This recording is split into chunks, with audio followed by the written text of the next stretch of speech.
YouTube? So today I've got this 2000 Mercedes-Benz ML320. Surprisingly, of the 1,000 plus videos on this channel, this is the very first ML that I've ever reviewed, or any Mercedes-Benz SUV. Now, for those of you that weren't aware, this is the very first generation of the M-Class. It's known as the W163. Development originally commenced around the early 90s. It was originally going to be a joint venture with Mitsubishi. It was going to be based off the Montero Pajero platform, but thankfully that didn't happen. At some point, Mercedes decided to do development solo, which I think was for the best. Now, when the ML was first introduced, the ML320 was the only model, which meant the 3.2-liter V6 under the hood was the only engine of choice. Later on into the year, they introduced the ML430, which brought in a 4.3-liter V8, and soon after that, the badass ML55 AMG, which was essentially a hot rod ute with a 5.4-liter V8 under the hood. Now, the one thing most people don't realize is that this is legitimately a truck. It's not unibody, it's not based off a car, it's not a crossover, it has a chassis. It's body on frame, front torsion bar suspension. That's stuff that you'll see in any heavy-duty American pickup truck. It's got low range, so you could go anywhere with this thing, and all of them were four-wheel drive. There was never a two-wheel drive W163. And it was built in Alabama, so a lot of American sweat went into the production of this. Few people realize how American this thing is. It's more American than the current Ford Fusion, which occasionally gets imported from Mexico with weed in the trunk. The first time I ever saw an ML was 20 years ago when I first saw the Lost World Jurassic Park movie. The MLs that were used in that movie were actually prototypes, which you can still see if you ever visit Universal. And because of that, when I was a kid, these things made me giddy whenever I saw one, especially when I first saw it at the auto show. I just thought it was the coolest thing ever. Now, this example that I have here only has 68,000 miles, which is so hard to come by. As of late, I don't think I've ever encountered one so clean, so perfect, and with such low mileage. And I stress that because the majority of these are in such bad shape. Now again, when these were first introduced, it was one of the better looking interiors. Not one of the best feeling, but it was certainly modern looking at the time. And had plenty of standard features too. And it was definitely geared towards the American market because they actually made some pretty good cup holders in this thing.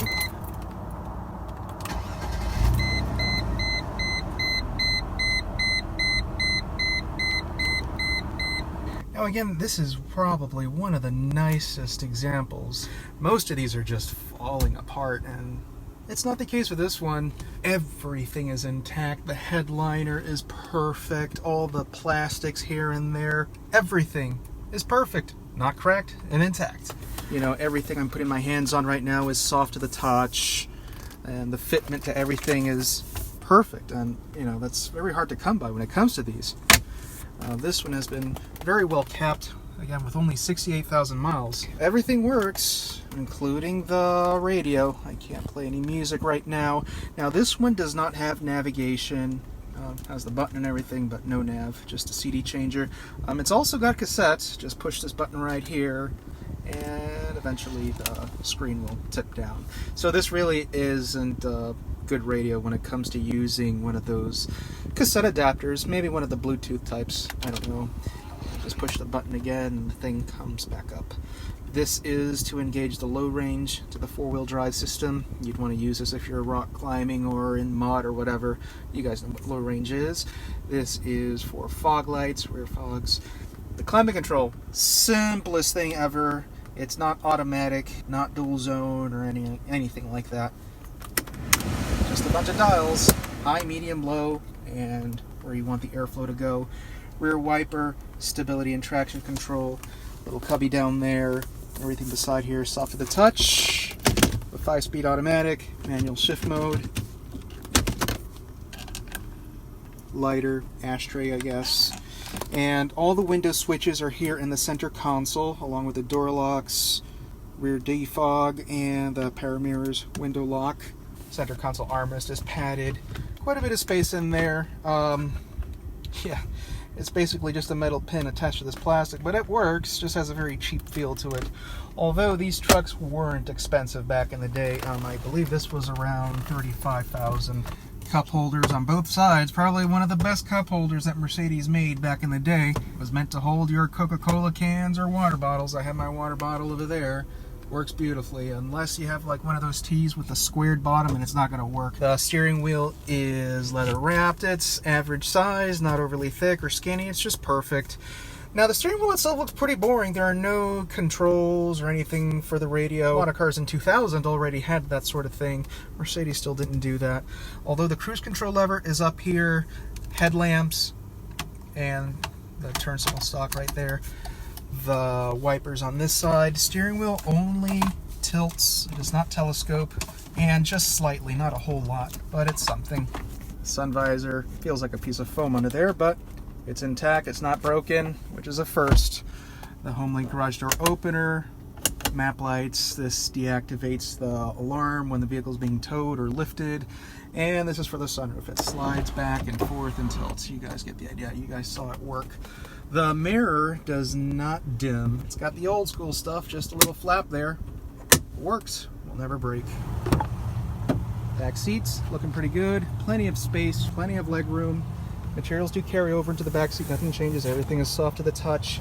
Now, the backrests of these seats do not recline, they do fold down, and basically the whole seat collapses down into the floor, so that will help achieve a flat floor here.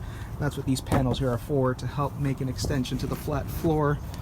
Pull this pin up. I'm not going to do that right now, you guys get the idea. Now, these seats do pull back and forth just a smidge. That is done by pulling this handle, and there we go. You can see the difference there comparing it to the other side, and that helps make a little bit more space in the cargo area if you wish, just a tad.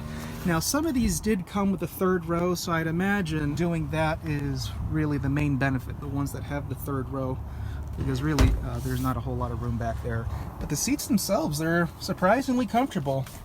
Armrest, no cup holders there because they are located behind the center console where the window switches are and the ashtray.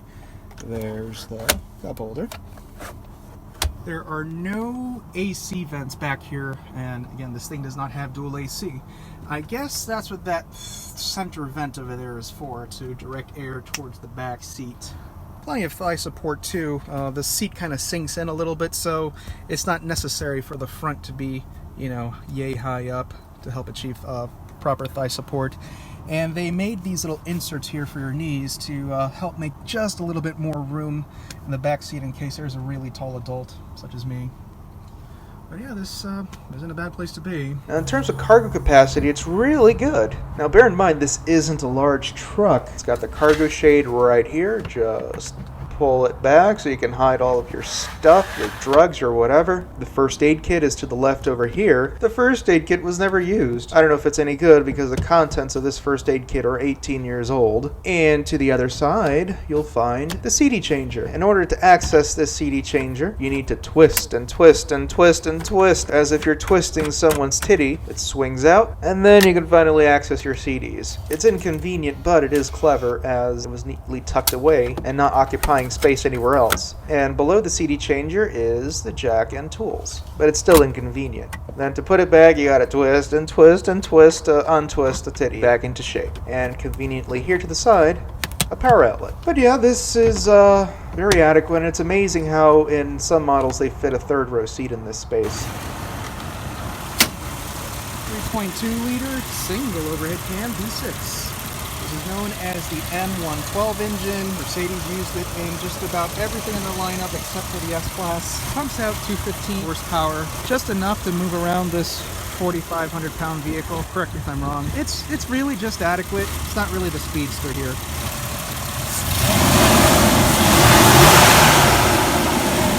Sounds really loud right now because the clutch fan is engaged. It's been idling for a little while. The thing you must bear in mind is that even though this is a Mercedes-Benz, that doesn't necessarily mean that it translates into a smooth, supple ride. This is not going to handle like a C-Class, E-Class, S-Class.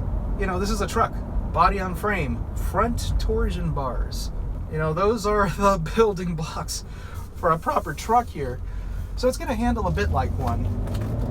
But even though it does, it feels so well-mannered. You know, usually when you think of torsion bars, you associate them with a harsh ride.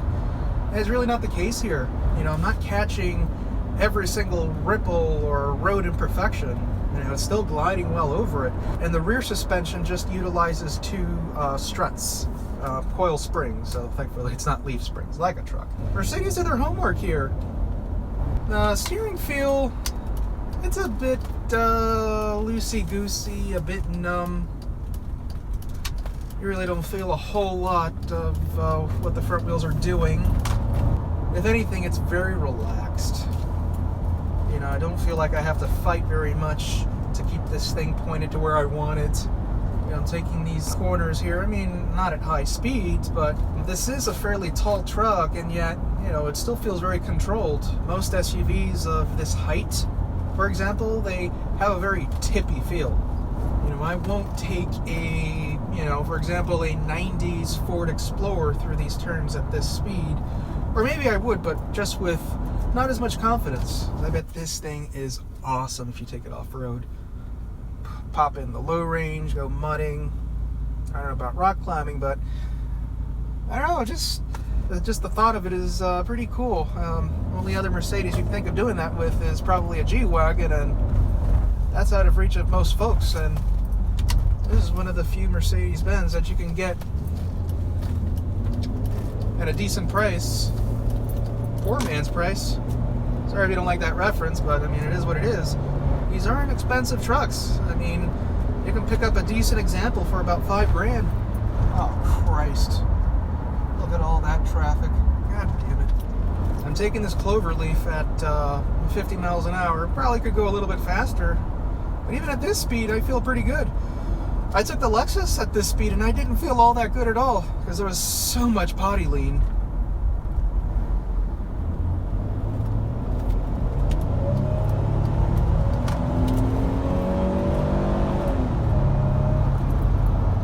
Pickup with this little engine.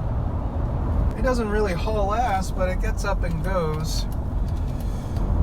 I have to say, I totally would rock one of these. Although if I did, it would have to be an ML320, just for the extra power. And you know, you can't beat the sound of a V8. Mercedes V8s are so refined. They're 6s, they're V6s, they're kind of rough and raspy. It's a fairly relaxing truck to drive. Because there wasn't anything. There wasn't a premium luxury SUV when the W163 came out. You know, I'm just winging this, but I could also only think of the Mercury Mountaineer or the Explorer Eddie Bauer.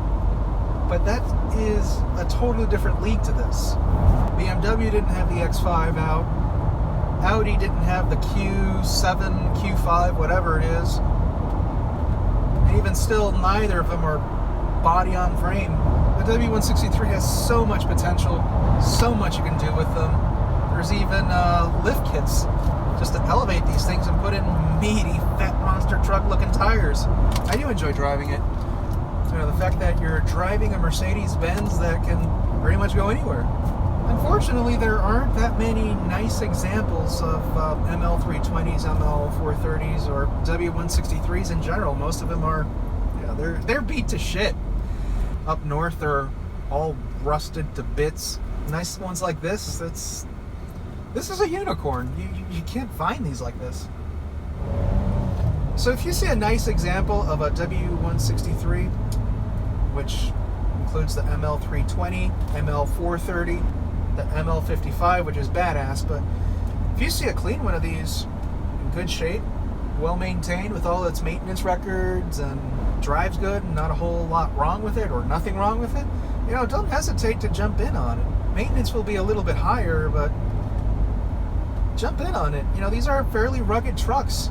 They're a lot more capable than people think. So anyways, YouTube, thanks for watching, and hope you guys enjoyed this review.